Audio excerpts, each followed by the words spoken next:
eu trabalho como especialista em vendas nacionais e internacionais. Eu sou fundador da empresa C. Carvalho, Importação, Exportação e Representação Comercial, com sede em Salvador. É um prazer aqui, uma grande honra estar com vocês. E hoje, nesse primeiro vídeo, é uma sequência de 4 vídeos falando sobre exportação. Só que neste vídeo de hoje nós vamos começar com conceitos básicos de exportação, tipos de exportação, introdução ao planejamento da exportação e análise de ambiente e algumas coisinhas que a gente vai ver nesse tópico aí um pouquinho mais aprofundado, chamado análise de ambiente. Ok? Então vamos lá. Antes até de começar, eu coloco para vocês aqui esse percentual, 1,2%. Vocês têm ideia do que significa esse 1,2%? 5 segundos para vocês tentarem descobrir aí algum palpite do que significa esse 1,2%. 5, 4, 3, 2, 1. Meus caros, esse percentual é o Brasil no comércio internacional do planeta Terra, meus amigos. Então, é isso mesmo.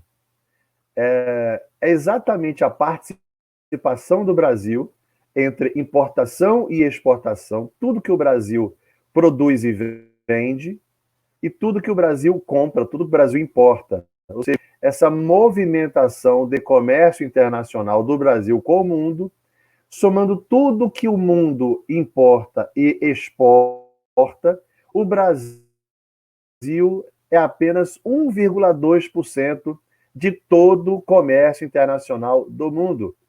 É difícil de acreditar, mas é verdade, né? Mas, assim, eu vou passar para vocês assim, uma notícia fresquinha de hoje, que uma cooperativa baiana que exporta cacau, né, para a produção de chocolate suíço, como está aí na tela. Então, recebi hoje aqui a fonte é do site do Globo Rural, né? Enfim, aí do Globo Rural, como vocês estão vendo. Então, é uma notícia excelente, porque, bom, estamos aqui no universo de cooperativas, né? E eu estou colocando essa notícia aqui, eu recebi hoje, dia 14, né? 14 de maio, 15, desculpa, hoje é 15 de maio, perdão, para deixar aqui uma mensagem positiva, para começarmos com uma ideia positiva de que uma estrutura organizacional como a de vocês, cooperados, que é perfeitamente possível começar do zero. Eu sugiro que vocês entrem no link aí procurem essa reportagem, do Globo Rural, é de hoje, repito, Empresas e Negócios, aí o canal, né, para que vocês leiam sobre essa matéria bem interessante, histórico aí que a presidente dessa cooperativa informa. Então, começando aqui com o pé direito, com essa excelente notícia, vamos seguir e vamos direto ao assunto. Meus caros, conceito básico de exportação, nunca minta, nunca, é proibido mentir. Faltar com a verdade nesse universo de comércio exterior, você pode fazer uma vez só, mas nunca mais, ou vai ser muito difícil você ter uma segunda chance. Então, a vida da gente já é um pouquinho complicada, né? Então, se a gente agir, faltar com a verdade, ou não falar totalmente a verdade, se no comércio aqui interno já não é legal, externamente é pior ainda, é muito mais difícil haver um perdão para uma falha tão grave quanto essa. Então, primeiro conselho que eu dou para vocês, se vocês querem realmente ingressar nesse universo de comércio internacional, aceite esse conselho, nunca minta, e por isso que eu coloquei aí de propósito em letras garrafais. Então, seguindo aqui, alguns conceitos básicos desse universo de exportação. A primeira, o básico do básico do básico. O que é exportação? Exportação é vender para além dos seus horizontes, para além das suas divisas. Não só a questão para outro país, mas exportar para outro estado também é exportação, certo? Então, exportar é isso, é vender. Como o foco aqui é internacional, mercado internacional, então a resposta que eu vou dar é a seguinte: exportar é quando você vende aquilo que você produz para um comprador internacional, obviamente situado em outro país. E aí, na sequência, a importação é o inverso. É quando você adquire um produto de um outro país, e aí estamos falando aqui de comércio internacional, tá? Que também você pode importar um produto de outro estado. Mas o foco aqui central desses 4 vídeos é o comércio internacional, então eu vou centrar a resposta de importação, obviamente, quando você adquire um produto de um outro país. A balança comercial é a movimentação entre importar e exportar. Superávit é quando quando o país, né, melhor dizendo, quando um país, um estado, mais focando aqui em país, quando um país ele exporta mais do que ele importa. Então, na balança comercial, se ele exporta mais do que ele importa, ou seja, se ele vende mais do que ele compra, existe um superávit da balança comercial. O déficit é o contrário. Se um país, ele, ao final de um período, pode ser um mês, um semestre, um ano, se ele importa mais, se ele importou mais do que ele exportou, ou seja, se ele comprou mais, se as empresas que fazem parte daquele país se compraram mais, importaram mais do que venderam, então no saldo da balança comercial é um saldo negativo, então existe um déficit na balança comercial. Seguindo, tem uma sigla aí, uma sigla que é o que mais a gente vê o tempo todo, e pode, esse código NCM traduza produto. Todo e qualquer produto do mundo, ele obrigatoriamente ele existe através de um número, de um código, né? Um código numérico, geralmente de 8 dígitos, e que o nome significa NCM, nomenclatura comum do Mercosul.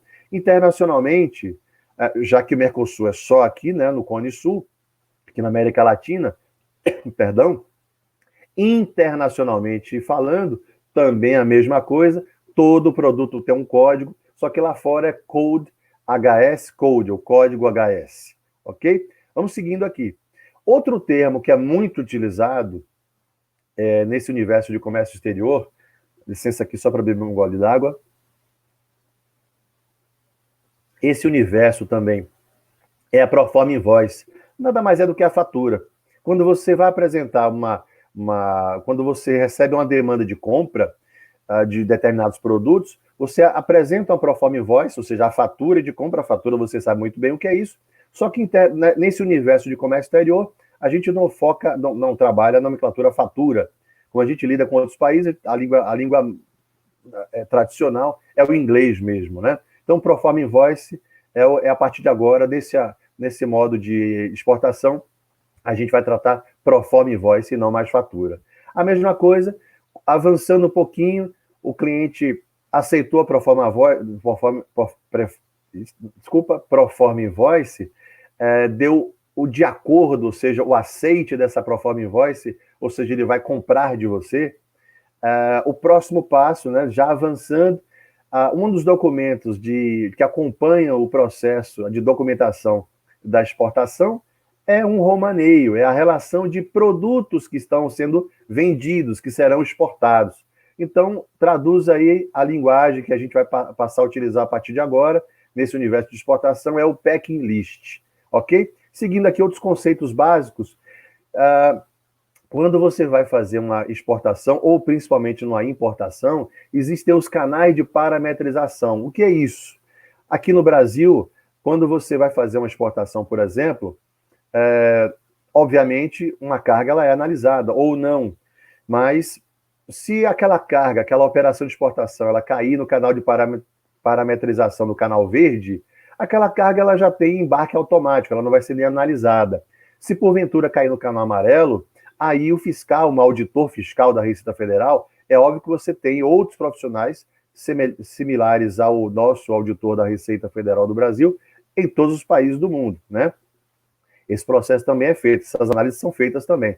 Se porventura o canal cair em canal amarelo, aí já não tem embarque automático e vai existir uma avaliação, uma análise da documentação, mas uma simples análise. Se tiver tudo certo, canal verde, né, libera a carga para embarque. Se tiver alguma inconsistência, aí obviamente vai ser informado e tal, vai ser notificado para poder corrigir o problema. Agora, se cair no canal vermelho, aí existe uma questão, porque além de analisar a documentação, meus amigos, vai analisar a carga, ou seja, significa aí, pode esperar, demora no seu embarque. Então, reze para nunca cair em canal vermelho.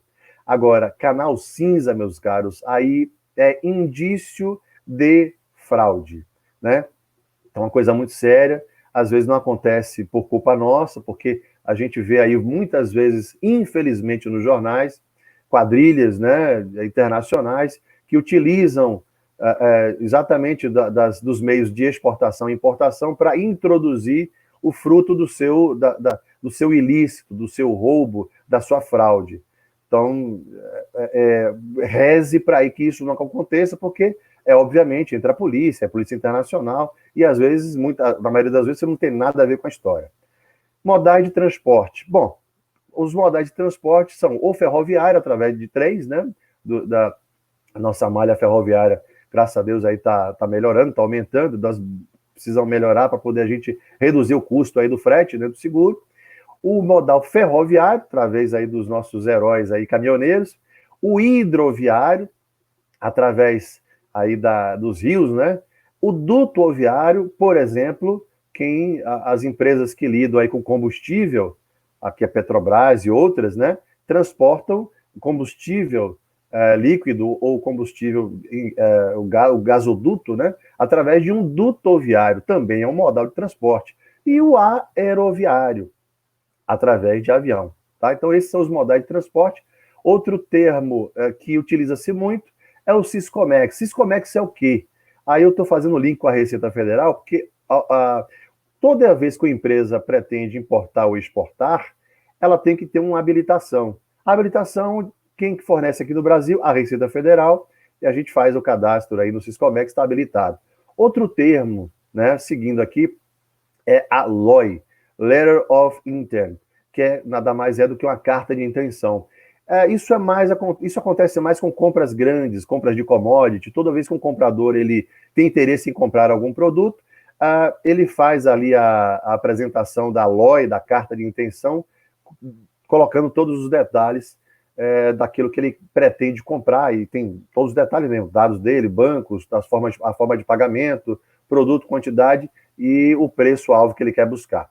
Bom, a gente vai passar aqui, eu demorei um pouquinho mais aqui nesses conceitos básicos, só para poder a gente introduzir o assunto, e vamos lá. Quais são os tipos de exportação, meus caros? Aí já na tela de vocês, existem alguns outros, mas a gente vai focar em duas formas aqui. A forma direta, quando a minha própria empresa, quando na minha própria organização eu tenho uma estrutura, uma equipe capacitada para poder realizar qualquer tipo de operação de exportação.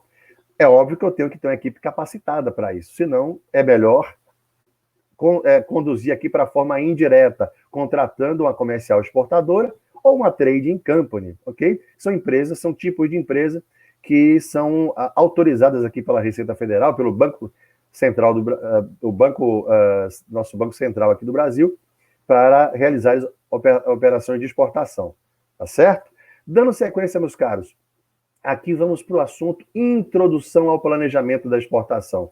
Aqui eu coloco de propósito, logo de cara aí, essas 6 perguntinhas. Por quê, para quem, o que, quando, para onde e como exportar.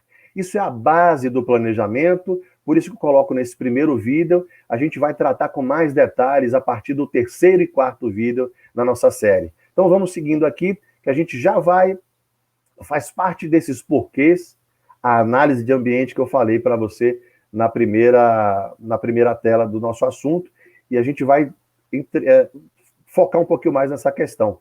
Toda vez que vocês forem começar um planejamento, vocês precisam fazer perguntas, né? E perguntas também precisam ser feitas do ponto de vista interno e externo.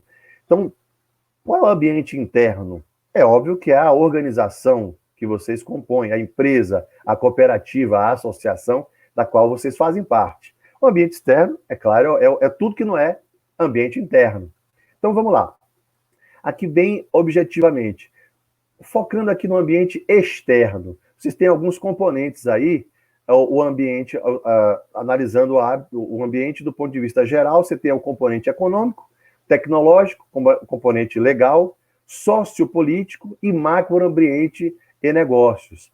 Mas, mais internamente, você tem o ambiente organizacional. Aí já faz parte da minha organização, da minha empresa, da minha cooperativa, da minha associação, e nós temos os componentes: fornecedor, concorrente, cliente, componente de mão de obra, né? A nossa equipe, a nossa estrutura aqui de pessoal e o componente internacional.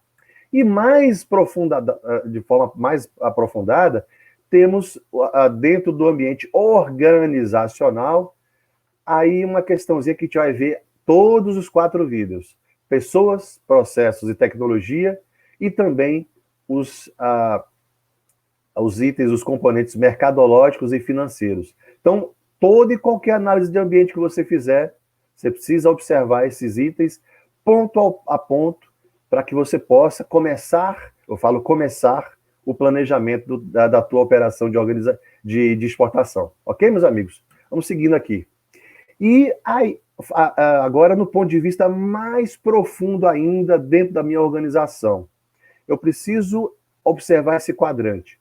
Quais são os meus pontos fortes? Quais são os pontos fracos da minha organização? Que oportunidades estão à vista? Quais são as ameaças?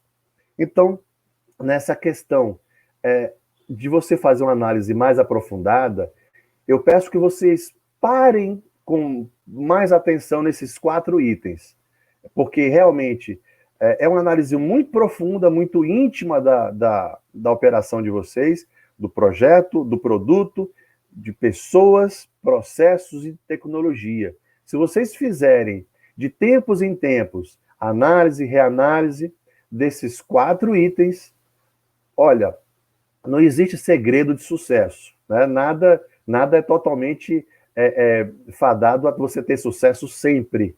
Mas, se vocês não fizerem minimamente essas análises internas, eu digo, dos seus pontos fortes, fracos, analisar quais são as oportunidades e ver quais são as ameaças para o meu negócio, para a minha cooperativa, para o meu produto, né? Que ameaças, por exemplo, a questão dos concorrentes, que a gente vai ver mais adiante, tá? Então, mais internamente ainda, dentro da análise organizacional, é a análise do produto. Então, se eu estou falando aqui de exportação, meus amigos, eu tenho que entender o seguinte, e vamos voltar aqui a fazer uma pergunta. O meu produto está pronto? E para poder a gente responder essa pergunta, eu tenho que analisar essas 4 questões aqui. É claro que a gente tem que analisar outras questões, mas só para poder a gente manter uma sequência aqui racional e ágil, digamos assim, e sintética, minimamente esses 4 pontos nós precisamos fazer a observação de produto. Quais são as questões mercadológicas, fatores mercadológicos do produto que eu produzo, que eu fabrico, que podem impactar? Aí, meus amigos, voltando ali, pontos fortes, pontos fracos, quais são as oportunidades do ponto de vista do marketing do meu produto e quais são as ameaças que envolvem o marketing, a questão mercadológica do meu produto. E o próximo item é o próprio produto. Meu produto está pronto? O que falta para o meu produto estar pronto sobre todos os aspectos para que eu possa vender lá fora? Porque às vezes, Cláudio, mas eu já vendo aqui para outros estados. Lembrem-se, meus amigos, para poder a gente ir, lembrem o caminho que vocês fizeram para vender para o primeiro cliente aí na esquina de vocês, na cidade de vocês, e ao ponto que vocês chegaram hoje, que vendem para uma quantidade maior, numa distância maior. Então, lembre o caminho que vocês percorreram, a evolução que vocês tiverem, e calculem que essa mesma proporcionalidade de evolução vocês terão que ter do produto de vocês, das pessoas que compõem a equipe da cooperativa de vocês, dos processos e da tecnologia disponível dentro da empresa. E dando sequência, meus caros, é exatamente aquilo que eu chamo de tripé da boa gestão: pessoas, processos e tecnologia. Não se enganem, uma equipe mal qualificada ou uma equipe não tão bem qualificada é um atraso muito grande no processo de vocês. Então, sempre qualifique, treine, retreine, requalifique incessantemente, e vocês podem ver aí opções mais baratas ou gratuitas até de treinamento, mas tem uma coisa na sua cabeça: nunca pare de qualificar a tua equipe. Isso aí é um conselho importantíssimo. Uma equipe qualificada, ela estará envolvida com os objetivos e processos da organização de vocês, terá um mapeamento aí das demandas internas, internas e externas da organização, da cooperativa, da associação, e, obviamente, você precisa definir os processos, e processos compatíveis com a realidade de vocês.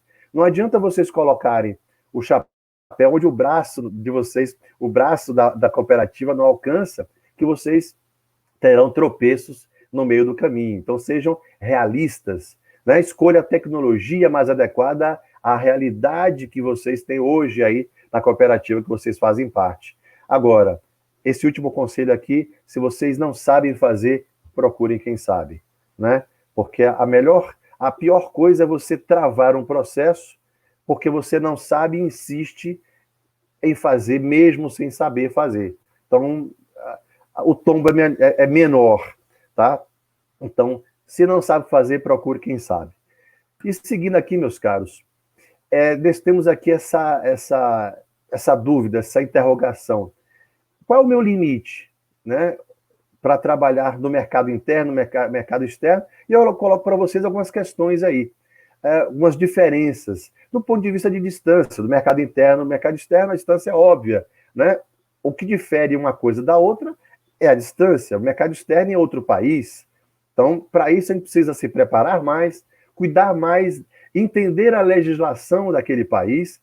É um pouco mais complexo, às vezes muito mais complexo, realmente, eu reconheço, mas nem por isso mais difícil ou uma coisa que seja impossível. Às vezes a complexidade se traduz em mais trabalho, tá? Mas se é mais trabalho, eu preciso trabalhar um pouquinho mais para poder alcançar esse meu objetivo. Mas uma coisa é certa, meus amigos: migrar para exportação não é um bicho de 7 cabeças, muito pelo contrário. Vocês vão ver na prática que, às vezes, processos de exportação são muito mais tranquilos, muito mais rápidos, eu não digo, mas muito mais simples até, do que você vender para outro estado, porque existem regras muito objetivas. Se você cumprir essas regras, por exemplo, a questão das licenças, certificações e tal, preparação, aqui observando a legislação daquele país, tranquilo, o objetivo será alcançado. Então, só que o número mágico qual é o percentual que eu utilizo, que eu separo da minha produção para vender lá para fora. Não existe número mágico, mas, assim, uma regra geral, 30% da tua produção para você destinar para exportação, até 30%. Mais do que isso já é um pouquinho de risco. Então, só firmando 70% você focar aqui no mercado interno e 30% à disposição para vocês focarem aí no mercado internacional. Então, essa tela que eu coloco para vocês, ela é muito simbólica. E eu quero deixar para vocês o seguinte: não é impossível você trabalhar focado na exportação, mas é trabalhoso, tá? Então, você tem bons resultados, você tem excelentes resultados, melhor dizendo, mas é um trabalho de formiguinha mesmo. Dá trabalho, você tem que se preparar, né? Repito, não sabe fazer, chegou num momento, olha, daqui...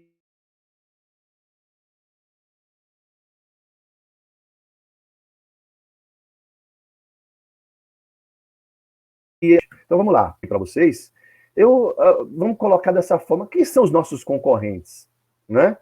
Gente, o concorrente é só o mundo inteiro dentro desse universo de exportação. Porque, exemplo, se eu tenho uma padaria, só para poder definir aqui o que é concorrente. Olha, eu tenho uma padaria na minha rua, só que eu tenho mais 3 padarias na minha rua. Minha rua é grande e tal. Só que significa que os meus concorrentes são só essas 3 padarias? Não, de jeito nenhum. Hoje em dia existem lojas de conveniência em postos de gasolina, existem mercados aí, pequeno, médio, grande, atacados, atacarejos, né? Que também tem lá a sua padaria. Todo mundo ali são concorrentes, só que tem os concorrentes diretos. Quem são os meus concorrentes diretos? Outras padarias. E os concorrentes indiretos. O mesmo raciocínio vocês precisam fazer na análise de ambiente do ponto de vista do componente concorrente, quando você vai fazer uma análise de mercado, um estudo de mercado mais aprofundado. Então, vamos lá. Para fazer um estudo de mercado, eu preciso escolher um país, determinar um país, mas aleatoriamente, Cláudio, não. Eu posso checar aí, por exemplo, o site do Ministério de Relações Exteriores ou o site da Apex Brasil e ver lá quais são os países. Eu coloco lá o produto que eu fabrico, que eu produzo, e vejo quais são os países que atualmente compram o produto que eu produzo. Mas, além dessa questão do produto, eu tenho que entender a cultura dessa pessoa, entender quais são os meus concorrentes naquele país e entender muito bem quem são os meus compradores, ok? Vamos lá. Então, eu trago aqui para vocês um fluxograma do que é um planejamento de exportação. Inicialmente, eu tenho que ter um objetivo, tenho que fazer as minhas análises de ambiente, tenho que ter metas, obviamente, tenho que estruturar uma estratégia. Na implementação, eu tenho que me organizar, sem organização nada vai para frente, para poder executar o que eu planejei, né? Aquilo que eu criei para seguir como implementar aquilo que foi planejado. E, obviamente, eu tenho que fazer a mensuração de resultados, isso no âmbito do controle de todo o processo. Mensurei os resultados, eu tenho que diagnosticar aquilo que eu estou vendo, e se eu diagnostiquei os resultados atingidos, eu vou adotar ações corretivas. É claro que esse processo é cíclico, isso não para o bem de vocês, nunca pare de fazer essa roda do planejamento girar, ok? E aqui eu vou pedir licença para minimizar aqui a apresentação. Temos um vídeo aqui para poder colocar, o título do vídeo é Planejamento é Tudo. O resumo são dois atores, sendo que um está perfeitamente ciente do que está acontecendo, mas o outro que se planejou e o outro está completamente perdido porque não se planejou. Então vamos lá, planejamento é tudo.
Maravilha. Voltando aqui para a apresentação.